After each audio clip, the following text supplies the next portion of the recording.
attention to the news in the theme park industry this week. I'm sure you have seen that Six Flags America in Upper Marlboro, Maryland is closing down for good. It is not being sold as a park. It is being demolished and sold for land. This makes me wonder personally what the future has in store for maybe some of the other Six Flags parks, maybe Legacy Cedar Fair parks that may or may not one day get sold, just like Six Flags America is following suit. So we're going to try to go through every park in the chain that we think has that potential today. But first, let's talk a little bit more about this closure of Six Flags America. Well, let's talk a little bit first, Clete, about our bad timing. This is the second time that we've hit submit on a podcast, only to be upstaged a day or two later by some big announcement and thinking, okay, wait a minute, do we have to wait until a week to comment on this? But no, we have the Sunday special going on now. I think both times for Hershend announcing the purchasing of Palace Entertainment and this one, it was the same day that we uploaded. It wasn't even like a day or two later. It was like 4 hours later. So that's unfortunate. Yeah. But oh well. Good luck at the bad timing awards. That's just our.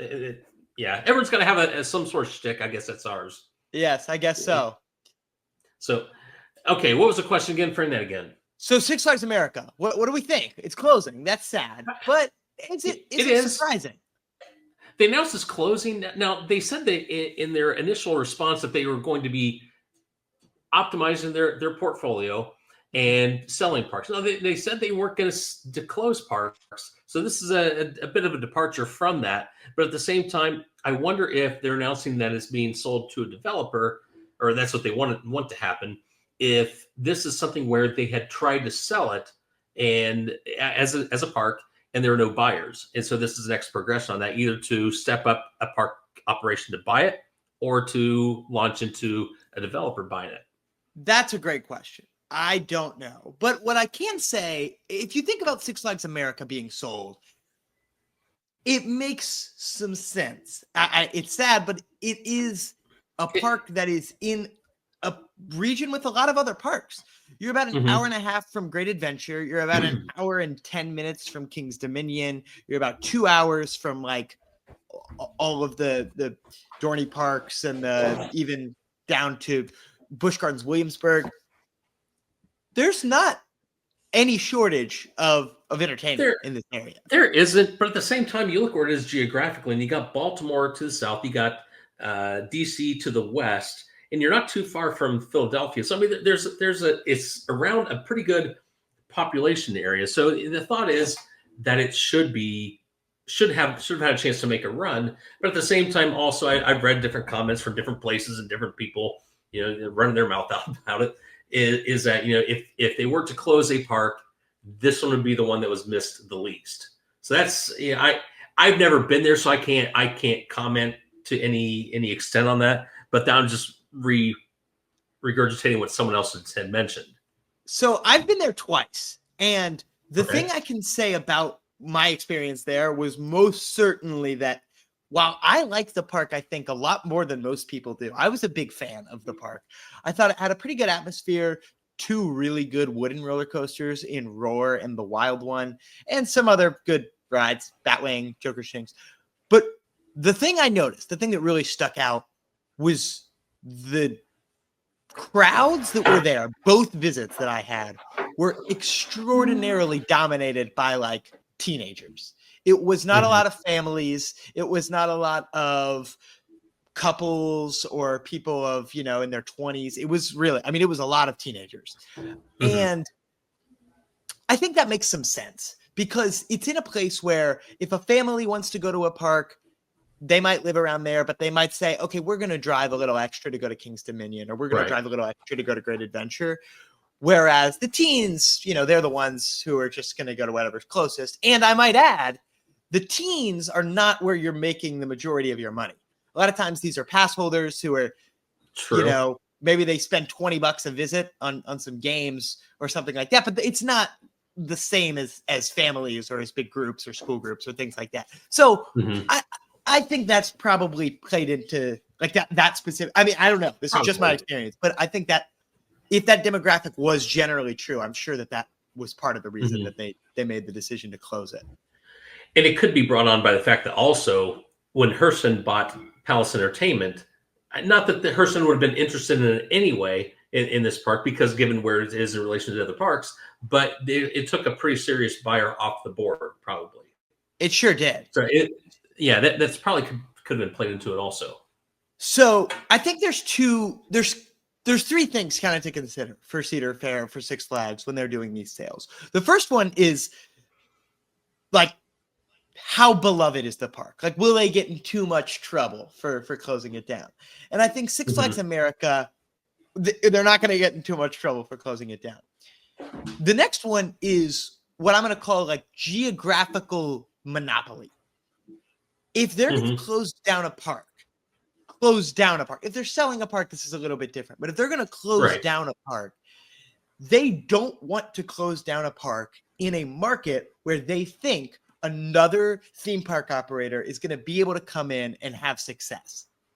Well, I mean, why would that? Why otherwise keep your own park there?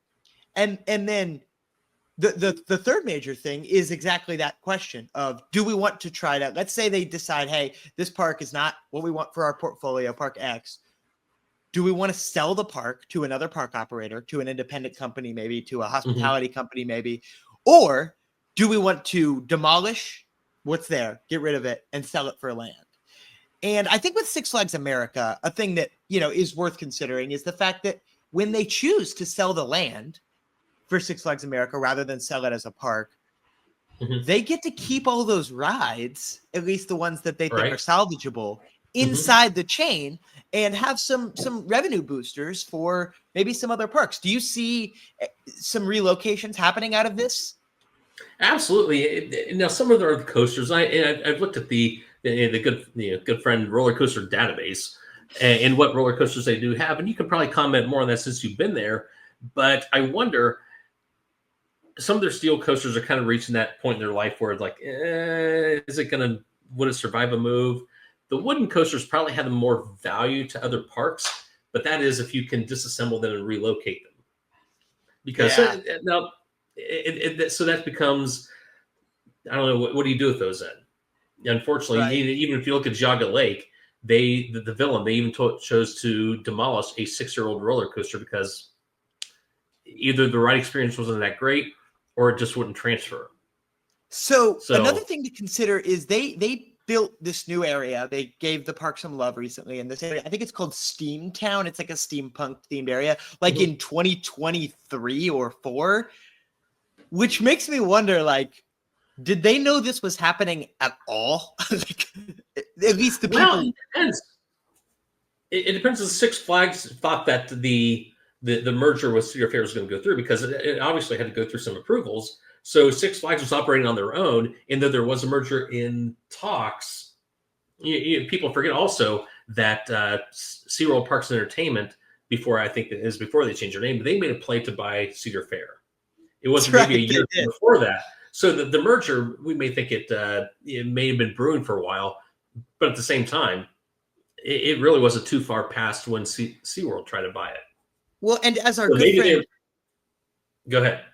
As our good friend Damian Nelson said last week, there's company business and then there's park business. Right. And so it kind of makes me think, like, maybe Six Flags knew about this, but they were not interested in telling the people at Six Flags America for a little bit. I'm not saying they didn't tell them at all or anything, but like the fact that they were spending money on this park and you know, still developing. That's a capital improvement, though. I would think that would be a corporate decision to do that. That's not like you're repainting the roller coaster or slightly retheming the ride. You're adding something significant.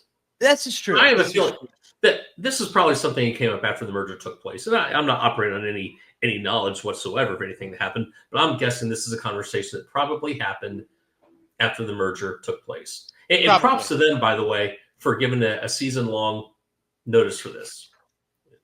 Which is the bare minimum, but it somehow is surprising after what we saw at Great Adventure last year. It's the bare minimum, but at the same time, not to point back to there's been other parks that literally they closed within a week's or no notice.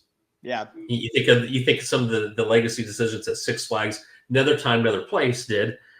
Kentucky Kingdom, I don't think there's much warning when they closed. Geauga Lake, there was no warning that was going to close. Astorland, I think they gave a couple months notice.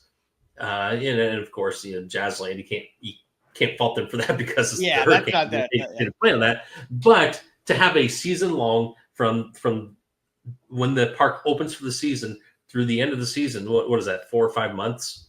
That's a long notice period.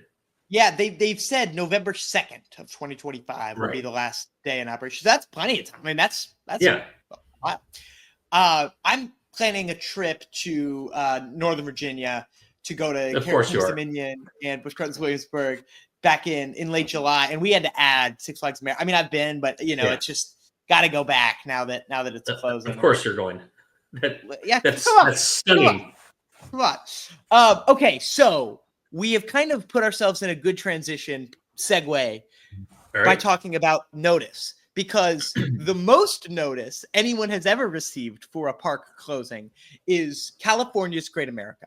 Right. So this Legacy Cedar Fair Park in San Jose, we were told, I don't know, maybe 2021, they announced like, hey, in between now and 2030, we're going to close this park down.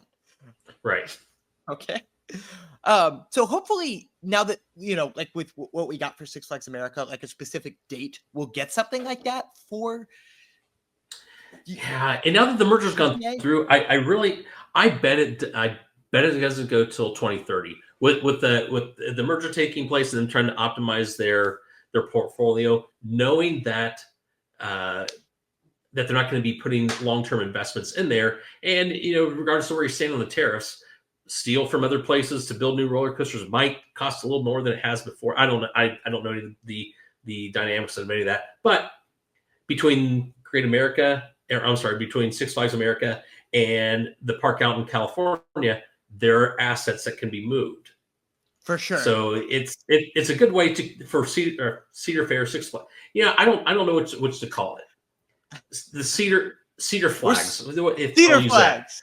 Six Fair. For Cedar Flags to weather whatever kind of economic storm may be coming on because of tariffs, or not because of tariffs, or because that's where we are in the economic cycle.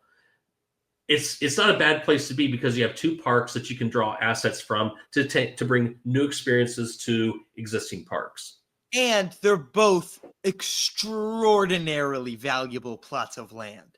Six Flags America has 500 acres in Prince George's County. That's a huge amount of land. And then California's Great America doesn't own nearly that kind of land, but I don't know if you've ever seen it. It is in the middle of San Jose. Yeah. I mean, it is right next to the 49ers stadium. It is like tremendously busy area. That land is going to be worth some crazy money. So now, unlike San Francisco, where they probably can't wait for the park to leave. Well, the area around there probably can't wait for the park to leave. Yeah, I looked from Google Earth and maps from where Six Flags America is. I think it might. This is my opinion. It may be an empty plot sitting there for a while, because it's not like it doesn't look like they're at a loss for land just yet. Now, it may be working out to them, but I don't think it's quite there yet. I could be wrong. First and only time today, but it's. I think if you're a big land developer looking for 500 acres of land, that, by the way, you have to demolish a bunch of stuff and yank all the infrastructure out of the ground already and then put new stuff in. My estimation is that at least when there's not a big rush for land, that developer's not going to be thinking, perfect. Not only do we have all this land that we have to clear, there's a big parking lot we have to demolish. So I'm probably wrong. They might have someone who's already lined up to buy it, but that's just my thinking. I think it makes sense strategically for them to do this, but I think it may give some indication of what sort of optimization that they're going to do with the chain. That's interesting. I do think there is. So the park has a lot of. It's a pretty big park, but it's not huge, and they have a lot more land than they're using. So there is a lot of land in the plot for Six Flags America that's completely undeveloped. It's just a big forest, basically. Right. And that land is, a lot less work to be done to it to develop it and so forth. So I don't know. I think there will be a buyer, but we'll have to see. I mean, Yeah.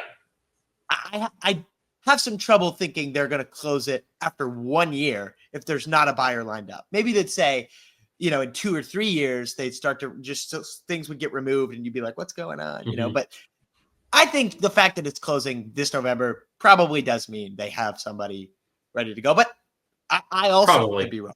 I don't know. Yeah. So what do you think are the valuable assets out of the park that can be actually, since we're talking about closing parks, San Francisco and Virginia or Maryland, what assets do you think could be transferred to other locations? Out of both of those parks, I think there's some that will definitely get transferred. Off the dome, I'm thinking Railblazer at California's Great America, which was a new for 2018 RMC Raptor. First one. I mean, it opened with Wonder Woman, but first one. That'll get relocated. It has to go to a park that doesn't get that crowded, just because those rides are pretty bad on capacity. But something like a Worlds of Fun or a Dorney Park or even Michigan's Adventure. Yeah, or in the Six Flags world, maybe Six Flags St. Louis, maybe. I'm not really sure. I think it works better for some of those like slightly smaller markets, Legacy Cedar Fair parks, like we were saying. So Railblazer for sure. Over at Six Flags America, for sure, I think they are. I think it's called Ragin' Cajun. They're spinning Wild Mouse. Yeah, you're never not going to relocate a Wild Mouse. Somebody in the chain can use that. You know. And a lot of parks have Wild Mouses, of course, and they're not going to put 2 at a park. But certainly, like even Kings Island doesn't have a Wild Mouse. Now, I don't think that would happen. Yeah, as common as it is. Yeah, as common as it is, I'm surprised they don't. Yeah, so maybe Six Flags New England has one. Six Flags Great Adventure has one. Kings Dominion and Carowinds both have one. I don't know. Maybe Kings Island. That could be interesting. And then also at Six Flags America, maybe. So in like 2021, their Vekoma SLC Mind Eraser, they gave it new trains, which are supposed to be a little more comfortable. I'm almost certain those trains will go to another SLC in the chain, maybe Darien Lake, or maybe any of the ones that don't have the new trains yet. But the ride itself, I think, will probably be scrapped. There's enough SLCs, and Michigan's Adventure operates with the old trains still with their Thunderhawk, I think it's called. So they could go there. Because those trains are definitely a little more comfortable. Honestly, at Six Flags America, I don't see anything else getting saved. You've got Joker's Jinx, which is a Flight of Fear clone, and you have 2 Flight of Fears and Poltergeist in the chain now. You have 3 of them. So those parts are super valuable. But you have a Flight of Fear clone that's been exposed to the elements all along. Yeah, right, exactly. So that probably a lot more stress on the infrastructure. Certainly. So what about flat rides? So the flats are easy to move. So I think with the flat, it's all about just like, do we have a place to put this? And if the answer is yes, it will absolutely go there. But like those flying carousels, like the Zephyr type rides, that's you can move it. It's easy. It'll last a while. It's not gonna. But like, is there a park that doesn't have one, and you have a place to put it? And if the answer is yes, once again, it's gonna get moved. But I think that just takes a lot of like diligence from the Six Flags chain to sit and think about all of that. And I'm sure a lot of it is like conversations between Six Flags corporate saying, hey, we have these rides, and then the park saying, well, hey, we think we could benefit from that, and so forth. But I don't know. I think that's interesting. The wooden coasters there, I think you're right. I think they could be very helpful, but they're both done, which is a shame because the wild one is super old. I mean, it's probably nearly 100 years old. Let's think what else is there. So they have the first ever B&M, which is going to close, which is immensely sad because, right now there is one, kind of 2, but one defunct B&M in the entire world. Do you know what it is? I have no idea what that is. Dragon I bet you do. It's Dragon Challenge. That's the only time a B&M has ever closed, ever. Okay. So they've been relocated. Certainly, they've I Right. mean, look at Six Flags America's Firebird, the first ever B&M, started as Iron Wolf at California's Great America, believe it or not, and then it got Mhm. sold and it became Apocalypse, and now it's Firebird. I mean, they've moved, but there is one defunct B&M, and it is at a Universal Park, and that is crazy to me. But Well, defunct. I mean, it's no longer there. yeah, I mean, right? It's Right. defunct. Yeah. It's Now, there's for what it's worth, also it was a much better experience as dueling dragons. But I guess okay. people can't help themselves and trying to hit people with the train coming at them, so they couldn't duel anymore. But It's just too yeah, bad. that's a topic for another podcast. Yes, But perhaps. yeah, So California's Great America also has some great wooden coasters. Mostly, I mean, we're all thinking about Gold Striker, but I don't. It's a great GC. I wouldn't really. I mean, I've never been yeah, there. It looks awesome, but it just seems like it's too hard to relocate wooden coasters. I don't see it yeah. It's happening, but hard. Not that it has. Now, it seemed like it happened more often way back in the day when you'd think that it'd be a lot harder to move. yeah, But like there's a number of roller coasters that just down the street from where we were. The what's it called? Americana, but it's Swordsville Lake. Their wooden roller coasters relocated from somewhere. Geauga Lake, the one that was the last roller coaster to come down there. I can't think of what the name was offhand, but it was a relocation too. Phoenix So at Knoebels is a relocation. yeah, so it seemed like they relocated them a lot more often back when you'd think it would have been a lot more difficult. Yeah, which is But interesting, but I guess it's by comparison, like steel coasters are so much easier to relocate. And yeah, back when it was only wooden coasters in the game, it was like, okay, well, yeah, you got to know, figure it out. yeah, I don't know. So I think that's interesting for both of those parks. And Hmm. both of them have water parks too. And I think with the water slides, the relocations are certain because those are, I mean, you have to build a new structure, but the slide itself is super easy to relocate. You do, So but when Wildwater Kingdom closed up in Cleveland, they didn't relocate a lot of those slides, though, really, okay, did they? I don't I think they did. yeah, I don't think so. So that is I interesting. could be wrong. Someone can fact check me. I'm sure they will. But I don't think they relocated a lot of those. Yeah, it might just be about like with it's less expensive, let's say, right? It's less expensive to relocate a water slide than a roller coaster, but Right, your benefit at the new park is one water slide versus a whole new roller coaster is a huge difference. right. Yeah, I don't know. So let's get So into the meat what do and you think as potatoes. far as okay? Or are we So thinking the same thing? let's talk about the other parks. Let's talk about the That's what it's not. Yeah, that's let's get into what parks we see surviving and what parks we see maybe not surviving. So okay. obviously there's some parks that are super safe. Okay. Cedar Point, Knott's Berry Cedar Farm, Point, yeah, the Six flagship, Flags, and Magic Mountain. and it kind of on the same level as Knott's Berry Farm as far as resort area Yeah, kind of 100%. place. Yeah, yeah, it's not going anywhere. Yeah, Cedar Point's not going anywhere. Knott's is not going anywhere. Magic Mountain is obviously not going anywhere. Hmm. Both Six Flags Great America and Six Flags Great Adventure are not going anywhere. Both Six Flags Over Texas and Six Flags Fiesta Texas are not going anywhere. And then I would say like Kings Island, Kings Dominion, Carowinds, definitely not going anywhere just for Hmm. obvious reasons. Another park, Right. actually three more parks that I'm going to throw into this for kind of all the same reason. If a park is making money and it is not on a plot of land that's like unbelievably valuable, I think the park is going to be safe. For Possibly, example, but you can't just sell the underperforming ones. this is true, but like Michigan's Adventure, I think is a park that's completely safe.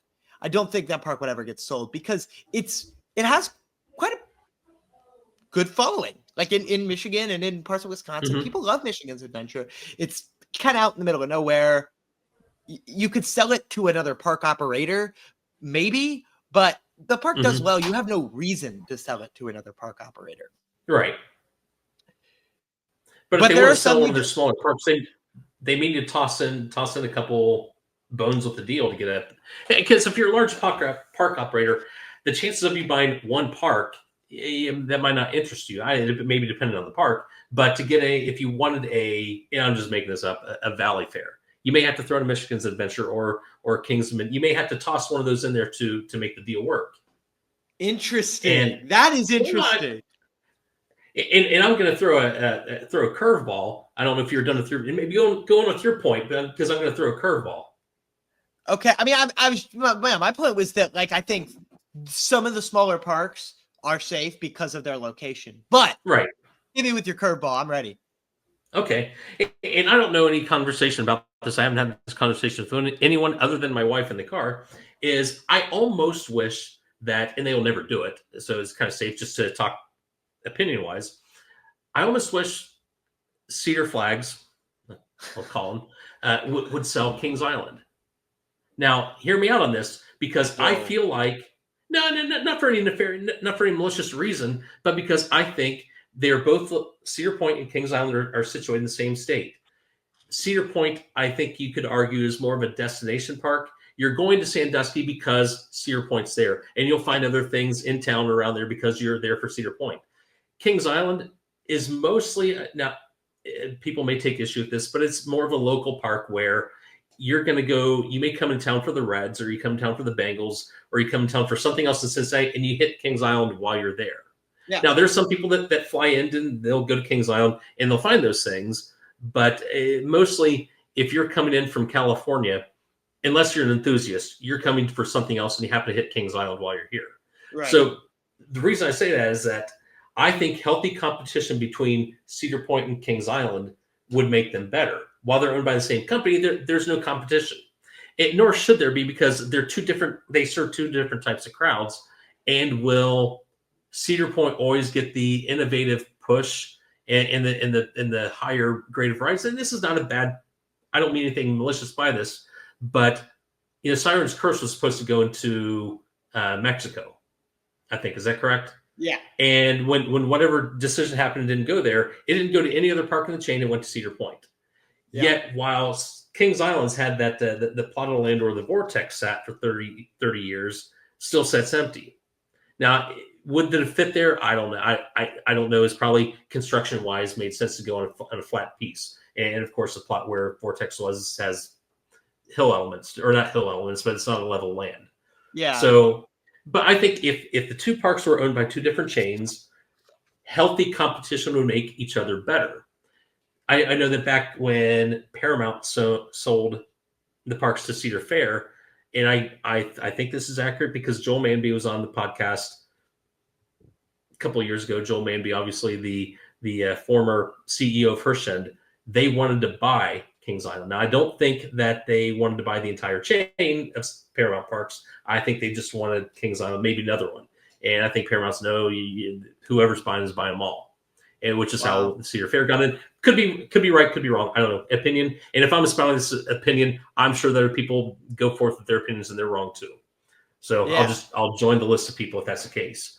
But I think that healthy competition would make each other better than being owned by the same company. Is it going to happen? No, I doubt it. I mean, I think unless they had to throw Kings Island in to make a sale of another park going, that's the only way that it would happen. But I still think you're right. But I also think strategically, for the reason you're saying, they would never, like, why would they want to have to compete with Kings Island? Kings Island's an amazing park, and if you put it in the hands of Herschend, Hershend's going to do everything they can to steal those Cedar Point people and bring them down to Mason, right? Maybe, but still, I would contend that you're going to Sandusky because of Cedar Point, and you find other things. If you're coming to Kings Island, you likely, if you're coming from out of town, you're coming for some other reason, and you go to the park while you're there. So I think I agree it'll never happen, and nor I don't know if it would only work if the right park operator bought it.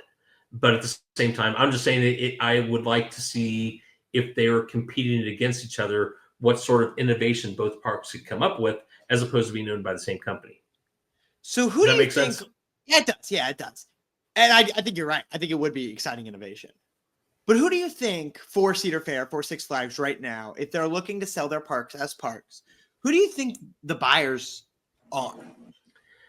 Up until a couple months ago, Herschend. Up until a couple months ago, Palace Entertainment. I think Sure. Merlin's out there. Do they really fit Merlin's? Maybe not. I don't know. At one point, I think the family that owns Holiday World was interested in Kentucky Kingdom before Ed Hart bought that a number of years ago. But at the same time, are they looking to expand? Do those parks fit their footprint? I don't know. I think I think United is definitely a thing. Like I think United could totally buy a park or two. Would they want a small park though? Well, maybe not, but maybe they'll buy a somewhat large park. So I think this does bring us into maybe we'll just go through park by park and think about with what the park is, who would maybe be the buyer. So the park I will lead us off that I think is the least safe. I think this park is getting sold.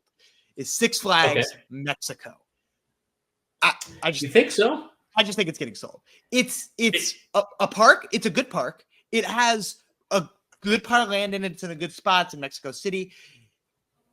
I think they would have got Siren's Curse, perhaps, if not. I think that's an indication to some extent. Is there a reason given why they didn't get it? Not really. Nope. Just like I guess the company line is like, well, since Top Thrill 2 didn't open, we wanted to make up for like the, kind of Cedar Point disaster season of last year. But no, that's not a real reason. But also it's an international park. I guess I would think that they would want to keep the international footprint. Yes, that's true. Park in Mexico. There is not. There is a new park opening in Mexico in a couple years, like a resort style, nice place. But there's pretty much that's it. I mean, there's not a lot of parks in Mexico. I think there's a chance that the chain says we're gonna take our feet and hands out of the international waters altogether. Okay. I mean, things are a lot more regular when you're staying in one country. Your buyers are totally different when you're selling a park. Like if they're selling a park in Mexico, there's probably like Mexican-based hospitality, entertainment, casino chains maybe that would be interested in buying that park that just simply isn't going to be a buyer for any of their other parks. Laurent, Canada's Wonderland, 2 more parks. Canada's Wonderland is like one of the greatest theme parks in the world, right? They're definitely not going to try to get rid of it unless they really feel like they have to. But I also think there could be a crazy situation where the right buyer comes in. Maybe they're Canadian, maybe they're willing to really go for it, and all of a sudden Canada's Wonderland and Laurent are sold as one thing to some big Canadian company. I don't know. I think it does make some sense that the park would say, hey, we're going to be a USA park chain and we're going to dominate at that. So Laurent, speaking of which, while we go down this rabbit hole, Laurent in Montreal is on an island in the middle of the city. It's like the weirdest piece of land to ever exist. Like it is like I can't even describe how much it's in the middle of downtown Montreal. Like in Cincinnati terms, imagine if on the Ohio River, in between Cincinnati, like Great American Ballpark and Newport, there was just a theme park island there. That would be insane. And that's a plot of land that, like, if they were interested in closing a park, people hate Laurent. But like Laurent is like, I don't know why, I've never been, but no one likes Laurent. Close Laurent. That land is certainly extraordinarily valuable. You can now the trouble is you have to find the right buyer, because like you can't sell like an acre of it here, an acre of it there. But like maybe the city of Montreal buys it or something like that. I can see that. If Cedar Fair, if Six Flags, if you're out there and you're looking to close another park to sell the land, Laurent, that's the one you should do. I'm pretty convinced anyway. Yeah, but also if the park has sufficient assets that can be dispersed around and the value sits in the roller coaster, the flat rides, that they can relocate other locations. I mean, that's another maybe there's no buyer for it. It's just more valuable with the assets that are inside that can be dispersed. Yeah, Laurent probably doesn't have that much valuable things that could be dispersed, but I'm sure there's some things, lots of flat rides and so forth that can be moved around. Like if going to the Zayaga Lake example, I don't know how many roller coasters they had total, but didn't I mean there's only three that got scrapped. Five of them got relocated Right. in whole. Yeah. So they were whole, brand new experiences to the parks they went to. And plus, a lot of the Ferris wheel went, I don't know the technical terms of some of the rides that went elsewhere, but I'm going to guess about 75% of the assets in that park were relocated. And if it was an underperforming park, which it was, I mean, it unfortunately is built up beyond what I think the area could support.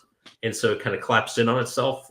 I think looking back could have been predictably, but its value wasn't necessarily in the land that it sat on. Its value was your assets that you could disperse other places as new experiences. So if LaRonde is like that, it may not matter if they have a buyer for the land or not. If they choose to close it, could be whatever assets in there are more valuable to the chain than the land that it sat on. Yeah, that's certainly true. As far as other parks that I think might close, there aren't many as far as closing a park, but there are two that I think are maybes, because there are other parks I think might get sold, but closing not so much. And the first one is Six Flags Discovery Kingdom. Okay. It's in Vallejo, California, which means everything is just unbelievably expensive. Like, not only is there, like land obviously really expensive, and their, labor super expensive. Their operational costs are going to be astronomical too. And it's not like they're charging that much because they can't. It's not, okay, I'm going to get in trouble here, but it's not a good park. It is. I mean, I've been there, and everything was closed, and the park layout is like, what is going on here? And it's a cool place, and it has some rides you could relocate. Has an SNS 40 free spin. It has a Skyrocket 2. It has, their Intimate Impulse. I don't know if you could really relocate that, but you could try.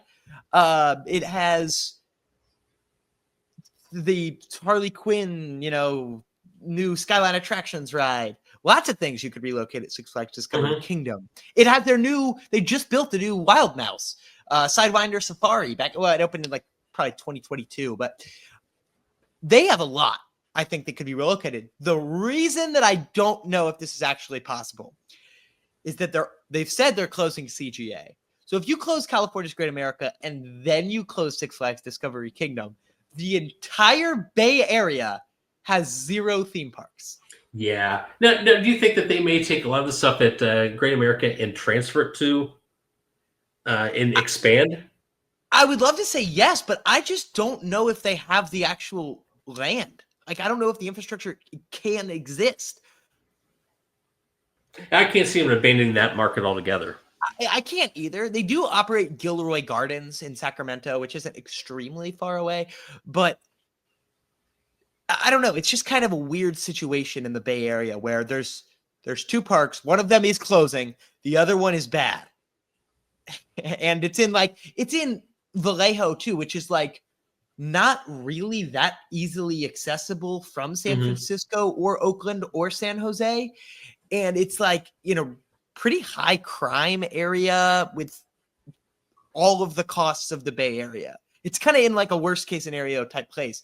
So I don't know. I really don't know what the future of Discovery Kingdom holds, but I kind of think something's got to give there, and I don't know what it'll be. Maybe that is one where they say, okay, yeah, we could make a lot by selling the land. And yes, there are a lot of resources here that we want to move to other parks. But if we sell this one to, I don't know, United, maybe they would do it there. Let's make SeaWorld San Francisco.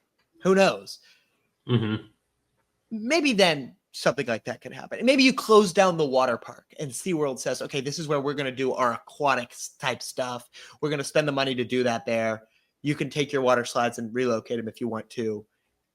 That's how we're going to kind of make this our own. I don't know. I really don't. But I think maybe they call it Busch Gardens, San Francisco, right? And then they don't have to have all those areas for sea animals and so forth. I don't know.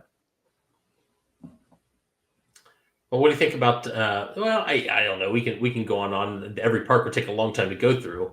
But which parks do you think maybe sold off? Well, sold off, and do you think that they would take maybe pick 2 parks, or it could be others, but do you think it'd take other parks to throw in to make it happen? So just off the bat, I'm thinking about Frontier City, and I'm thinking Okay. about maybe The Great Escape. But they're in very different places, obviously. The Great Escape is like a resort style thing where they have, resorts and they can kind of keep business going year round because they have the Mhm. lodging aspect of things too, which I think might be appetizing to like a skiing lodge type place to say, oh, we're going to do our theme parks this time of year. And then, we'll provide service to our, a bus service to our slopes and the Catskills 45 miles away because it's in Albany, New York. So that's a possibility. I think something like Mhm. that could totally happen. And then Frontier City, it's just like it's kind of like a Six Flags America type situation where it's like it's lagging behind the rest of the chain considerably. And they have to uphold their brand to some extent. And I don't think they want this Frontier City, like dragging behind them and kind of bring them Yeah. down a little bit. And I wouldn't be surprised to see anyone purchase it because I just don't imagine that there would be asking that much for it. So maybe that could be, one more Hershend move. And maybe, Hershend did just That's what I spend was a thinking ton of too. money. Yeah, They did. yeah. They did, but Now I they could think also kick off a park like that low. yeah, right. And in 4 or 5 years, especially, I don't think this selling the parks, this closing the parks thing from Cedar Fair is something, or Six Flags is something that's like going to be done right now and then over. I Right. think it's probably something over the next, maybe 7 years. And in 5 years, absolutely, I could see Hershend purchasing Frontier City. It's a lot like Wild Adventures in Valdosta. I think those are Mhm. definitely comparable parks. Yeah, it also I think the parks that Herschend picked up in the Palace uh, purchase, they're very similar to the kind of parks that Herschend operates already. So there's not a lot of onboarding that would have to happen because a lot of them have. You think of Kennywood. I mean, it'd be hard to think that Kennywood wasn't Herschend Park to begin with Yeah. because it definitely follows. I mean, it's very ingrained in the environment that it's in. Mm-hmm. It's a classic park. It's got a Mm-hmm. lot of history behind it, and so the parks that they picked up in that transaction, definitely not a lot of changes that would need to happen other than from a corporate cultural standpoint, Sure. corporate culture standpoint. Excuse me. So yeah, I think certainly there's a tremendous amount of opportunity for Hershend with this announcement. But the other thing I do want to talk about, the last place I think Cedar Fair or Six Flags might make some moves, besides maybe the international sales, maybe Discovery Kingdom, maybe those two. The other one I want to discuss is the water park only park locations. You think of Schlitterbahn? I think Schlitterbahn is mostly safe because those are extremely popular parks that make a lot of money. Mm-hmm. But Six Flags Whitewater, the Six Flags locations that are just water parks. So Whitewater is in Atlanta. It's technically a part of Over Georgia, but Over Georgia has its own water park. And it's like, I don't know, 20 miles away. Mm-hmm. And the land that Six Flags Whitewater sits on is in Marietta and it's like super rich. And like, don't get me wrong, there's kind of this inverse thing where it's like, okay, it's in a rich area. So that means A, you could sell it for a lot of money, but two, B, and probably from a business perspective, more practically, you'll be able to make a lot of money there. I mean, it's in a rich area. Right. Make it a nice product and charge a lot of money for it. And that's probably what I see happening with that one in particular. But I think of Hurricane Harbor in Phoenix. It's just a water park in Phoenix. I could see that being sold to some water park operator out there or to maybe a lodging operator out there and Mm-hmm. not be super surprised by that. There is in Rockford, Illinois, there's also Hurricane Harbor Rockford, which is like, once again, kind of associated with Six Flags Great America, but it's different. It's not, Six Flags Great America has its own Mm-hmm. water park. Hurricane Harbor Great America is a park. Hurricane Harbor Rockford's a separate park. I could totally see both of those being sold, maybe as one, maybe not. I don't know. And Hurricane Harbor Splashtown in Houston is another one because Hurricane Harbor Splashtown, especially, is like super close to the main Schlitterbahn resort in I believe it's called like New Braunfels, Texas, and it's close to the Schlitterbahn in Galveston, and it's close to Six Flags Fiesta, Texas, by the way. So I don't think Hurricane Harbor Splashtown is a park that they would be missing a whole lot. And I think when you're doing this merger, right, it takes a lot of money to get the systems in place that you want to be in place. And I think that's why they're doing these sales at the end of the day. It's to say, hey, we're going to give ourselves a $500 million head start.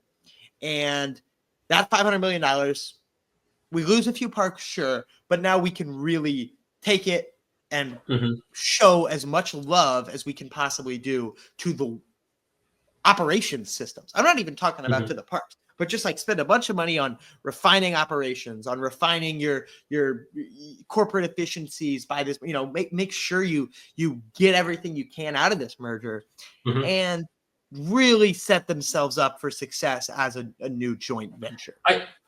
I think so too. This sets them up. No one likes to see a park close, especially people who live close to them, but it sets them up strategically. Whether or not you think that the tariffs are going to bring on high prices for a long term, or if this is short term, the fact of the matter is recessions are cyclical. You can't stop them from happening. You can make them better or worse, but at the same time, they're going to happen. It's all throughout history.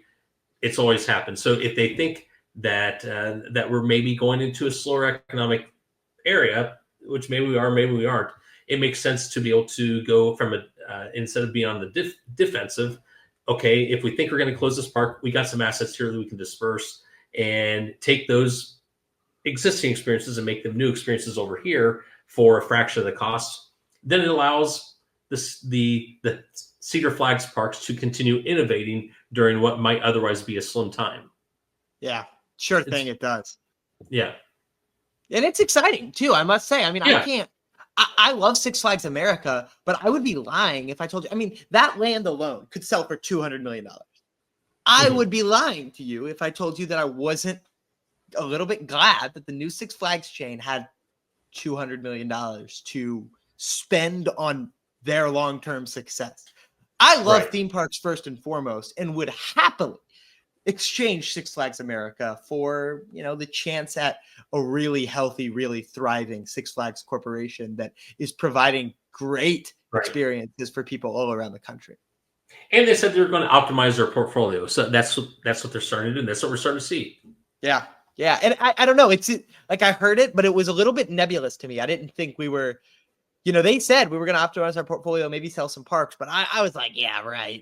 Maybe sell like, but then Six Flags America's closing. Oh my gosh, that's crazy. But at the same time, you got to think the parks that you think aren't going to be closed or sold, they're not going to be sort of closed. Cedar Point, obviously, not going to. Yeah, it's not going to go nowhere. Carowinds isn't going to go anywhere. I talked a little earlier about what the situation of Kings Island sell. They're not going to sell it. So I mean, it's the parks that you can imagine aren't going to be sold, aren't going to make a big splash. Probably not. Unless the ones that you can assume probably were going to be on the block to be sold needed a bigger park to throw in to make the deal happen. And that's the only way that those would happen. And I don't think it'd be any of the ones that we mentioned. Yeah. I love blockbuster trades, Yeah. Yeah. They're going to continue optimizing parks. We haven't seen the last of it. Have we seen the last of the ones closing? Well, obviously out in the Bay Area, no, we haven't. We know that one's coming. But it's not like they're going to go through and close 10 of them. That's just not going to happen. Maybe there might be one or two others. I can't imagine that they would close many others. I think that what we're going to see mostly is parks being sold, which I've said before, and I'll say it again, not to beat a dead horse, but wow. With Hurston making that big purchase earlier in the year, it probably took one of the best buyers off the board. Sure did. Not the only buyer, but it definitely took a big player off. Another dark horse. I mean, this is a really dark horse thing. I don't think this would ever happen. But just hear me out. I can't even believe I'm saying this. Hershey Park 2. Ever? Maybe? Hershey Park's extremely good at being Hershey Park. But, of course, as they know, they're a little bit reliant on the fact that they're in Hershey, Pennsylvania. They have the chocolate Right. factory you can tour Yeah. also. But I still think maybe Hershey Park could maybe have a second location somewhere. Maybe if they did want to buy, Discovery Kingdom. I don't know, Wow. Hershey Park in the Bay Area. Yeah. It would be crazy. I don't know. That's a crazy blockbuster move, but I don't know that it's completely unthinkable. Yeah. Definitely dark chocolate horse. We'll probably call it that. Oh, good stuff. Good stuff. No, that's interesting. I've never been to Hershey Park. My extended family has been there, but I haven't been. I love to go there sometimes because I would say it's a destination park. It's definitely not a local population there enough to support. So it's definitely resort-ish and like to get out there For sure. over there. So yeah, that's definitely an interesting concept. That would definitely be dark horse. I think it's if we're talking horses, speaking of the Kentucky Derby yesterday, I would call this a long shot dark horse. But that's right. Yep. So the other thing, the last thing I'm going to say, I don't want to keep us here all day, but just, maybe the most exciting possible thought, and this will never happen. Okay. We're just going further and further off the deep end. Yeah. But are you familiar with the Live Tour in golf? No. Okay. It's like, so there's the PGA, which is like the professional golf. Mm-hmm. But then there's this new tour where it was like, all this oil money from Saudi Arabia was paying for people, and they left all these famous golfers left the PGA and stopped playing in the PGA. Roy McIlroy, he's playing at the Live Tour, and he's not and it was like, what's going on? Well, they ended up merging, and so now it's the PGA Live, and it's all together, and it's fine again. But I just want to see one day. I mean, we've seen 4 parks being added a year, basically, to the United Arab Emirates, and Six Flags Qiddiya going into Saudi Arabia. Mm-hmm. I just want to see a let's call it a preview center in the United States, where the United Arab Emirates Tourism Committee says, we want to get American tourists out here, and we have great theme parks, and we want to show them that we have great theme parks. Mm-hmm. We have 5 or 6 that are world class. We're going to build a 7th, and we're going to build it in Seattle, Washington, so that Americans can get a taste of it. We'll keep all the revenue for the United Arab Emirates, by the way. And once the Americans get a taste of it, they're going to want to come over to the wonderful United Arab Emirates to visit Formula Rossa and to visit, SeaWorld Abu Dhabi. And I don't know. I mean, I feel like they're making moves aggressive enough that that's not completely inconceivable. So if you're listening, United Arab Emirates. I don't think it's that far off. And if the United Arab Emirates government is listening to this video, I would just like to let it be known that I will open your park for you. You can hire me. I'll do it for basically free. I would be very happy to provide my services for that if it ever happens. So. Absolutely.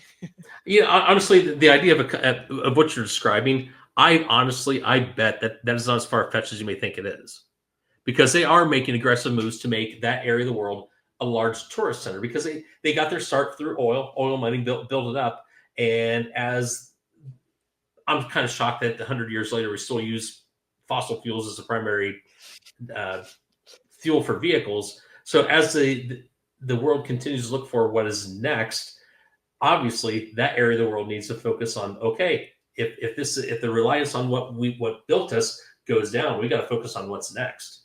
And the aggressive moves that area of the world has made to become a tourist area, it's not on my list of places to visit. But then again, if they were to do a preview center, like you mentioned, I don't think that's a far-fetched idea, and not really far-fetched at all. I would gladly do it for them. I would gladly do it for them. Is all I'm saying. Gladly. To pay me like nothing. I can't stress that enough. I'll run it like a startup. Okay. Yeah. All right. Thanks so much for checking us out here on the Attractions Group today. Sunday special. Yeah, we did. So we had to right or wrong that every time that we seem to, every couple of weeks, we upload a podcast and then some big news announcements made. However, we're going to make it for our own, because we have, and I just confirmed this morning with Cassie Tucker, she is going to be on the podcast this week. So we're going to hopefully get into a lot of great discussion there, talking about Epic Universe and its opening to the public later this month, and really looking forward to it. And yeah, so big week. Well, happy Monday morning. Enjoy the rest of your commute to work, or maybe if you're doing that right now. And we'll see you back here in 2 mornings on Wednesday. How about that? So what is this? Because we did a special recording on this on Sunday, but it's not going to go up until Monday. I forgot about that. So is this a Sunday special or the Monday special? Or what announcement is Disney going to make tonight that we're going to miss? That's right. Yeah, I'm sure something. We'll call it the the beginning week bar. I don't know. I'm not very good at titles, but Here we go. The early week opener or something. Okay. We'll roll with it. So like, comment, subscribe, share. See you back here 2 days. Right. Thanks for watching. watching. In a few days.